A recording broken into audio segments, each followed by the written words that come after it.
नमस्कार, सुबह के 9 बजने वाले हैं। वक्त है 9 की 9 खबर का और मैं हूं आपके साथ विभा उपाध्याय। इस वक्त की बड़ी खबर पूर्वी चंपारण के कल्याणपुर से आ रही है, जहां खाना बनाने के दौरान आग लग गई, जिसमें एक मासूम झुलसकर जान चली जाती है। मासूम की आग में 4 घर जलकर खाक हो गए। स्थानीय लोगों की तत्परता से आग पर काबू पाया गया, नहीं तो नुकसान जो है वो कहीं ज्यादा हुआ होता। ये एक्सक्लूसिव तस्वीरें आपके सामने, जहां खाना बनाने के दौरान आग लगने की शुरुआत होती है और एक एक करके 4 घर झुलस गए। इस दौरान इस अगलगी की वजह से एक मासूम की मौत हो गई।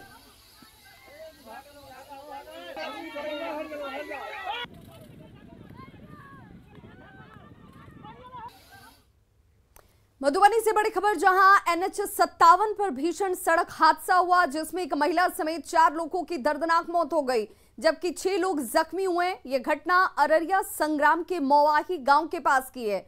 बताया जाता है कि फुलपरास की तरफ से आ रही तेज रफ्तार कार, जिसकी टायर अचानक से फट गई और इसके बाद ये कार अनियंत्रित होकर सड़क के किनारे से जा रहे 3 बाइक सवारों को रौंद देती है। इस हादसे में 4 लोगों की मौत हो गई है। जो घायल हैं उन सभी को अस्पताल में इलाज के लिए भर्ती कराया गया। डेट आया हुआ था जो एक्सपायर कर चुका था और टोटल यहाँ से 7 आया हुआ है, जिसमें दो को स्टिच किए और 4 को ऐसा ड्रेसिंग ऑन करके किया हुआ है। सब ठीक ठाक है और पता चला कि एक अनुमंडल रेफर किया गया था जो वहाँ एक्सपायर कर गया है।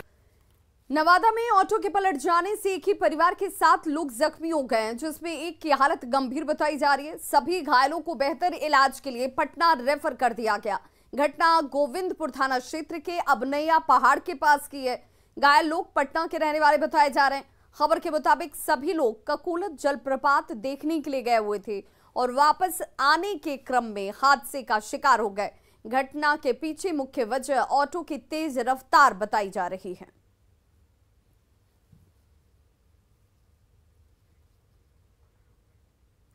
वहीं बड़ी खबर वैशाली से, जहां करंट लगने से 5 महिलाएं झुलस गई हैं। गीत गाने के दौरान माइक में करंट आ गया। शादी समारोह में मंगल गीत गाने के दौरान यह हादसा होता है, जहां माइक में करंट का संचार हो गया। सभी महिलाएं सदर अस्पताल में इस वक्त इलाजरत हैं। हाजीपुर इन्हें बेहतर इलाज के लिए भेजा गया। और यह तस्वीर आपके टीवी स्क्रीन पर, जहां पर मंगल गीत गा रही थी ये महिलाएं और अचानक से ही करंट आ जाता है माइक में, जिस वजह से ये महिलाएं झुलस गईं।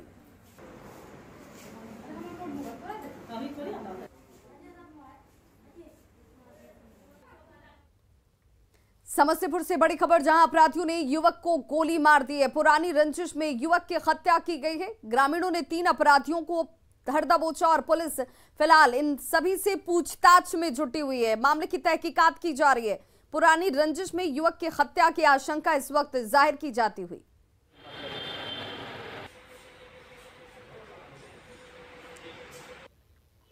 तो एक युवक को गोली मारी गई। एक बार और गोली चलाया था, जब आपसी झंझट था पहले से। हाँ, एक बार और गोली चलाया था यहाँ घटो मुसापुर, और फिर डबल में आज 1 साल के बाद फिर गोली चलाया।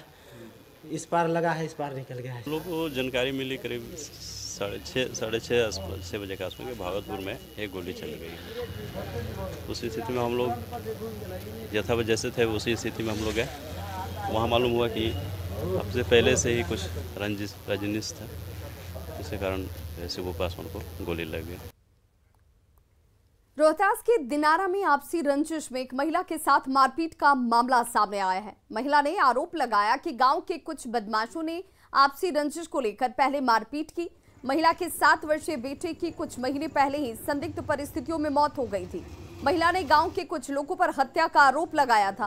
पुलिस तमाम बिंदुओं पर जांच कर रही है, लेकिन महिला के साथ हुई बर्बरता के बाद वो महिला अब काफी डरी हुई है।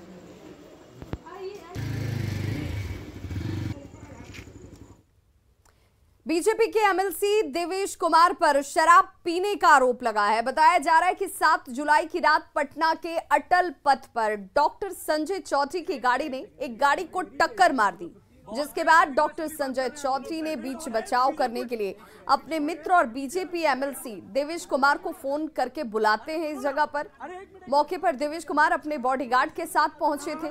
उन्होंने मामले को शांत कराने की कोशिश की, लेकिन उनके मित्र संजय चौधरी ने जिस गाड़ी में टक्कर मारी थी उसमें सवार युवकों से देवेश कुमार की बहस हो गई। इस दौरान युवकों ने उन पर शराब पीने का आरोप लगाया, जिसका वीडियो वायरल हो रहा है। हालांकि न्यूज़ 18 इस वायरल वीडियो की पुष्टि नहीं करता। पुलिस का कहना है कि एमएलसी ने ब्रेथ एनालाइजर से जांच करवाने से इनकार कर दिया था, जिसके बाद उन्हें पीएमसीएच ले जाकर उनके ब्लड की जांच की गई। ब्लड सैंपल्स को एफएसएल भेजा गया है। जांच रिपोर्ट आने के बाद आगे की कार्रवाई की जाएगी। प्रारंभिक जांच में शराब के सेवन की पुष्टि नहीं हुई और इसीलिए उन्हें निजी मुचलके पर थाने से रिहा कर दिया गया। It's a democracy. Don't you Sir, dare. first of all, he's drunk. First of all, he's drunk. He should be behind bars right now. एक second. We are being very patient. We were 15. बहुत देर से रिक्वेस्टफुली बात कर रहे हैं हम उन लोग से। नहीं और बीजेपी अरे सुनो ना, अरे एक मिनट सबसे बढ़िया नीतीश कुमार, अरे मुख्यमंत्री का अरे नोट करो, चलो देखेंगे बीजेपी कौन इनको सपोर्ट कर देता है। सर एक सेकंड रेणुका किससे बात कर रहे हैं, बोलिए ना। अरे भाई हम लोग बहुत देर से प्यार से रिक्वेस्ट कर रहे हैं लोग। बिहार विधानसभा के शताब्दी समापन समारोह में कल प्रधानमंत्री मोदी के शामिल होने के दौरान पटना में ट्रैफिक व्यवस्था बदली रहेगी। हार्डिंग रोड सहित पटना के 10 रोड पर आवाजाही शाम 4 बजे के बाद बंद रहने वाली है। कल शाम 4 बजे के बाद अगर काम से बाहर निकल रहे हैं तो आपके लिए ये जानना जरूरी है कि कौन से रास्ते बंद रहने वाले हैं और किधर से जा सकते हैं। पीएम के आगमन को लेकर पटना एयरपोर्ट से विधानसभा तक 70 मजिस्ट्रेट लगाए गए हैं। वहीं राजधानी वाटिका और पटना चिड़ियाघर को कल बंद रखा गया है। बदले गए ट्रैफिक व्यवस्था की पूरी जानकारी दे रहे हमारे सहयोगी रवि एस नारायण। बिहार विधानसभा के शताब्दी समापन समारोह में प्रधानमंत्री नरेंद्र मोदी कल पटना पहुंचने वाले हैं और इसे लेकर के जो ट्रैफिक व्यवस्था है उसमें बड़ा बदलाव किया गया है। आपको बता दें कि कल जब प्रधानमंत्री यहां पे शाम पटना पहुंचेंगे उससे पहले 4 बजे से ही पटना की जो ट्रैफिक व्यवस्था है वो पूरी तरह से बदली रहेगी। और आपको बता दें कि हार्डिंग रोड सहित जो 10 ऐसे रोड हैं जहां पे आवागमन जो है वो पूरी तरह से प्रतिबंधित रहेगा। आपको मैं तस्वीरों के जरिए आपको दिखा दूं कि देखिए ये विधानसभा है और विधानसभा के तरफ जाने वाली जो है वो 2 से 3 सड़कें हैं। एक जो वीरचंद पटेल पथ से निकलती है जो फ्लाईओवर होते हुए सीधे हार्डिंग रोड जाती है। आपको बता दूं कि अगर आप इनकम टैक्स गोलंबर से या वीरचंद पटेल पथ होते हुए अगर हार्डिंग रोड आते हैं तो यहाँ से नीचे से जाने की पूरी व्यवस्था जो है या फिर ऊपर से पूरी तरह से बंद रहेगी, प्रतिबंधित रहेगी। अगर आप हार्डिंग रोड से शाम 4 बजे के बाद या अगर आप इनकम टैक्स अगर गोलंबर जाना चाहते हैं तो ऊपर फ्लाईओवर से आप जा सकते हैं, लेकिन नीचे से आर ब्लॉक चौराहा जाने का जो रास्ता है वो पूरी तरह से बंद रहेगा। आप आर ब्लॉक चौराहा होते हुए आप नहीं जा पाएंगे। अगर आपको मैंगल्स रोड, इधर आपको दिखाते हैं कि ठीक बाएं तरफ जो बेली रोड के तरफ से मैंगल्स रोड आती है, तो अगर मैंगल्स रोड से आपको विधानसभा के इधर या हार्डिंग रोड की तरफ अगर गुजरना है तो वो भी पूरी तरह से प्रतिबंधित रहेगा। सबसे बड़ी बात है कि अगर आपको एयरपोर्ट जाना है तो एयरपोर्ट जाने के लिए आपको डुमरा टीओपी जो है उससे राइडिंग होते हुए सीधा एयरपोर्ट आप जा सकते हैं। ये व्यवस्था की गई है और ये ट्रैफिक जो रूल है वो पूरी तरह से बदला गया है। ये जो आप गोलंबर देख रहे हैं ये सप्तमूर्ति गोलंबर है जो विधानसभा के ठीक सामने है। इसके इर्द गिर्द 3-4 जितने भी सड़कें जाती हैं यह पूरी तरह से प्रतिबंधित रहेगा। सिर्फ यही नहीं बल्कि जो चिड़ियाघर है या फिर राजधानी वाटिका है वो भी प्रतिबंधित रहेंगे। एयरपोर्ट से लेकर के विधानसभा तक 70 मजिस्ट्रेट जो हैं वो लगाए गए हैं। यदि कल आप घर से बाहर निकलते हैं तो शाम 4 बजे के बाद आपको ये जान लेना ज़रूरी है कि आप जहां जा रहे हैं वहां कौन कौन से रास्ते जो हैं वो बंद किए गए हैं, प्रतिबंधित किए गए हैं। इसलिए उन्हीं रास्तों को चुनें जहां से आपको सहूलियत हो और जाम का सामना नहीं करना पड़े। कैमरा पर्सन अजय दुबे के साथ रवि एस नारायण, न्यूज़ 18 पटना। प्रधानमंत्री पोर्टल पर धमकी भरे मैसेज और अभद्र टिप्पणी करने के आरोप में समस्तीपुर से 2 युवकों को गिरफ्तार किया गया है। जिनसे इस वक्त पूछताछ की जा रही है। दोनों युवकों को मोबाइल लोकेशन के आधार पर पकड़ा गया। वहीं हाई प्रोफाइल केस होने की वजह से पुलिस कुछ भी जानकारी देने से बच रही है।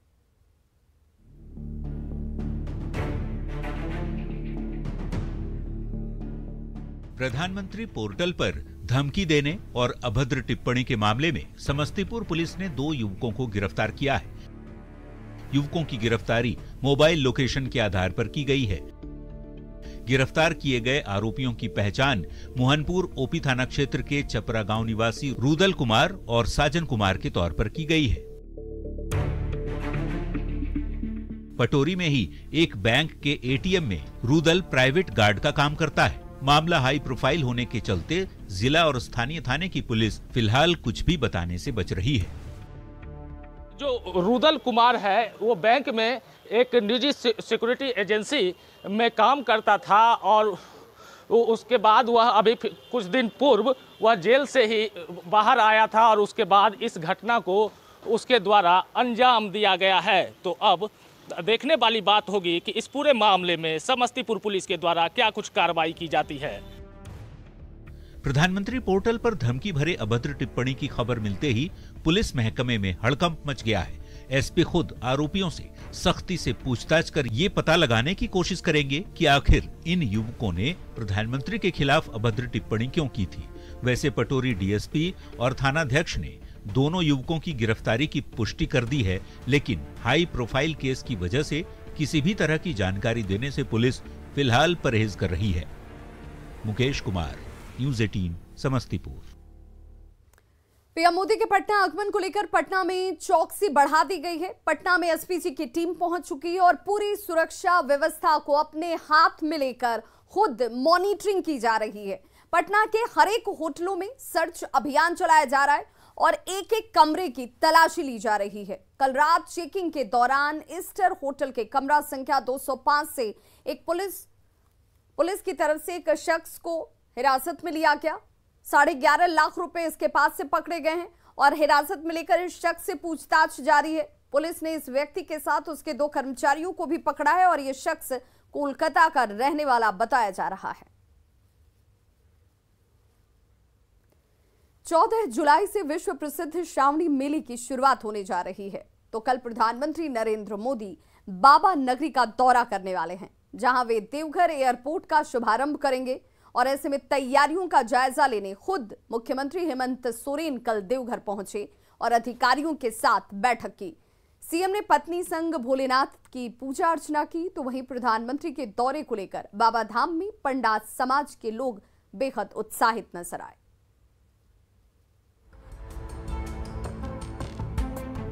बाबा नगरी देवघर, जहां उमड़ता है आस्था का सैलाब। बैद्यनाथ धाम में आगामी 14 जुलाई से विश्व प्रसिद्ध श्रावणी मेले की शुरुआत होने जा रही है।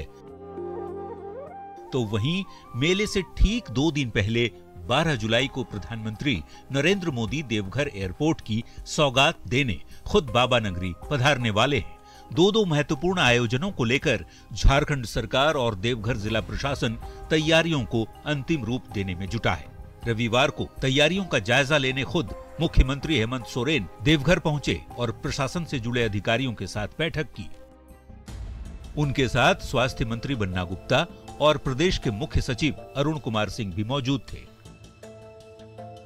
मेले शुरू होने के पूर्व प्रधानमंत्री जी का भी आगमन है। इस विषय को देखने के लिए, इसकी तैयारी को देखने के लिए आज हम लोग यहाँ हैं। श्रावणी मेला की मेरी ओर से सभी श्रद्धालुओं को ढेर सारी शुभकामनाएं। कोरोना काल के चलते इस बार 2 साल बाद श्रावणी मेले की शुरुआत हो रही है। ऐसे में देवघर पहुंचे मुख्यमंत्री ने बाबा धाम में अपनी पत्नी कल्पना सोरेन के साथ बैद्यनाथ के शिवलिंग पर मत्था टेका और राज्य की खुशहाली और समृद्धि की कामना की। तो वहीं प्रधानमंत्री के देवघर मंदिर में आगमन को लेकर पुजारी समाज बेहद उत्साहित है। आज विश्व के हम कह सकते हैं कि सर्वाधिक चर्चित व्यक्ति हम लोगों के बीच आने वाले हैं। हम सभी काफी खुश हैं और हम लोग के पास जो भी पत्र पुष्प है उनको लेकर के उनके स्वागत के लिए, उनको आशीर्वाद देने के लिए हम लोग तैयार बैठे हैं। श्रावणी मेले की तैयारियों और देवघर एयरपोर्ट की उससे पहले मिलने वाली सौगात को लेकर झारखंड वासियों में उत्साह है। खुद मुख्यमंत्री हेमंत सोरेन तैयारियों पर नजर रख रहे हैं। बता दें, देवघर एयरपोर्ट का उद्घाटन प्रधानमंत्री के हाथों 12 जुलाई को होने वाला है। इसे लेकर सावन में ही होली जैसा उत्सव बाबा नगरी में अभी से ही देखने को मिल रहा है। न्यूज़ 18 के लिए देवघर से मनीष दुबे की रिपोर्ट। गंडक नदी के रास्ते अब रात में नाव से शराब की तस्करी की जा रही है। यूपी से तस्करी कर लाई जा रही भारी मात्रा में देसी और विदेशी शराब को उत्पाद विभाग की टीम ने जब्त कर लिया है। ये कार्रवाई जादवपुर थाना क्षेत्र के पास गंडक नदी में की गई। हालांकि शराब तस्कर पानी में कूदकर फरार हो गए।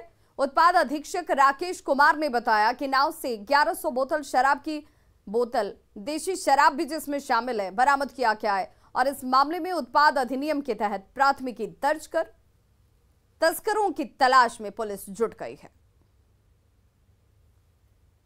को मोटर बोट मिला हुआ है और उसमें प्रतिदिन जो है गंडक में हम लोग गश्ती और छापामारी करते हैं।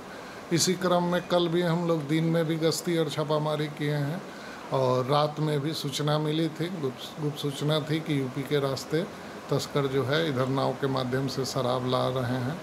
तो उसी में हम लोगों ने छापामारी किया तो उसमें जो है लगभग 1100 पीस विदेशी शराब बियर मिला है और एक नाव भी हम लोग जब्त किए हैं।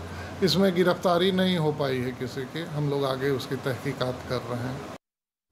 और बड़ी खबर भागलपुर से, जहां सिलेंडर में रिसाव के बाद आग लग गई। युवक गंभीर रूप से इस दौरान झुलस गया है। युवक को गंभीर हालत में अस्पताल में भर्ती कराया गया, जहां उसकी हालत नाजुक बनी हुई है। फिलहाल आग कैसे लगी इसका खुलासा नहीं हुआ है।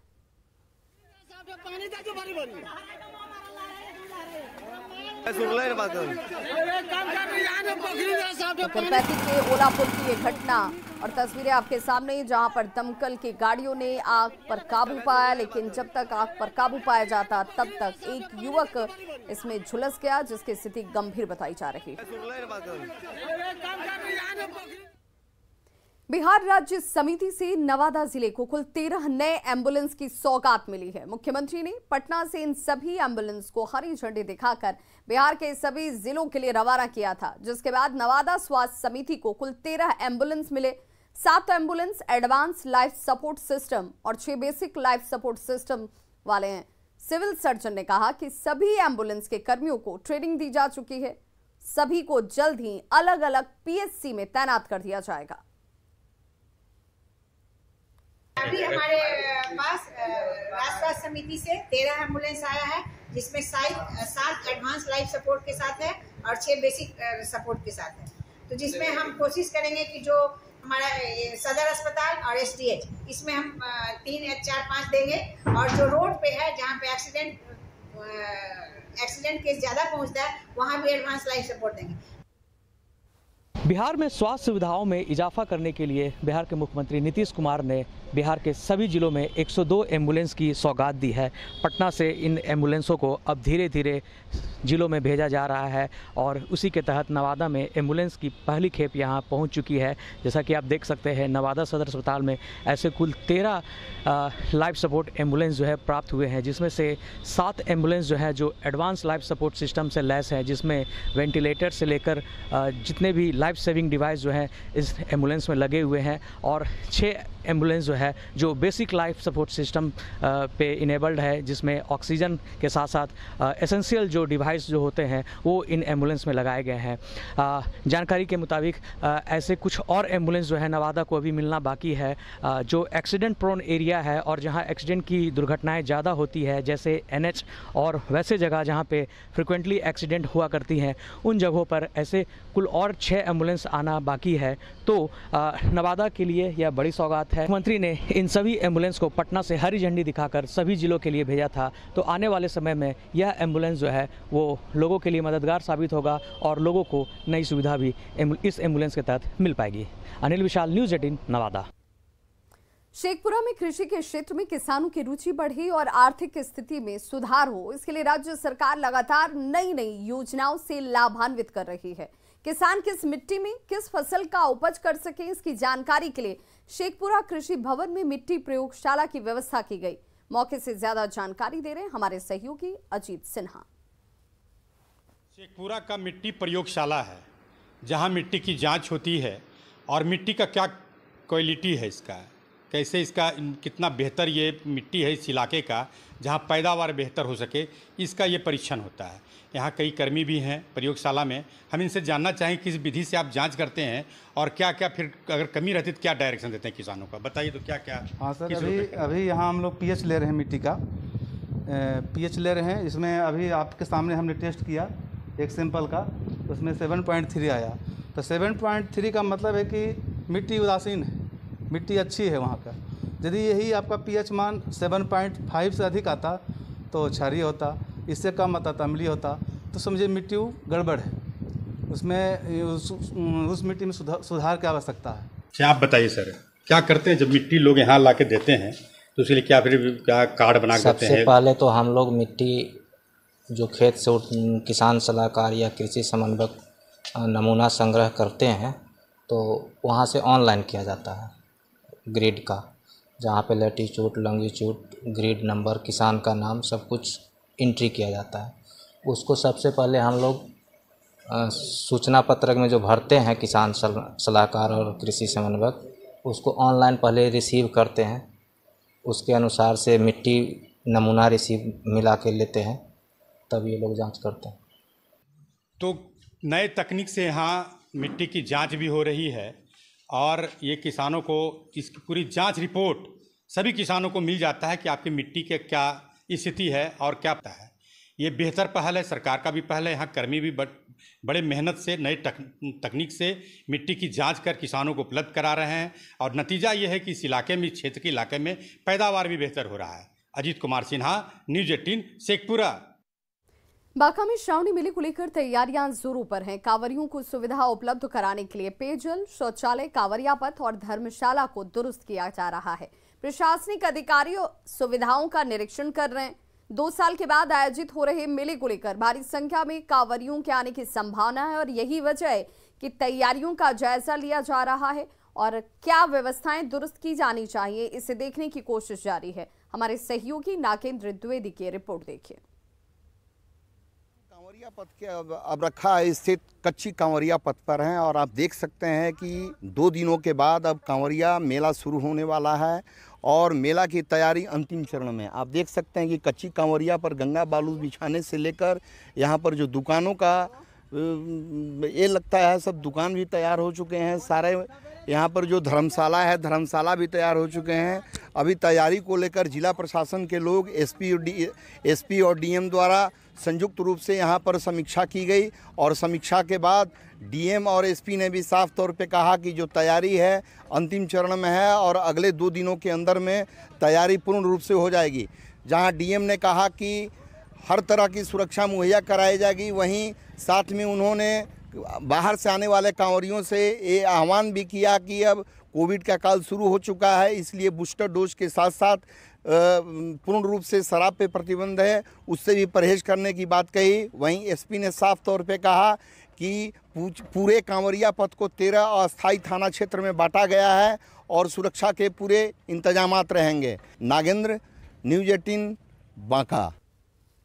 तो खबरों का सिलसिला लगातार जारी, आप देखते रहिए न्यूज़ 18 बिहार झारखंड। यहाँ खबरों का सिलसिला कभी नहीं थमता।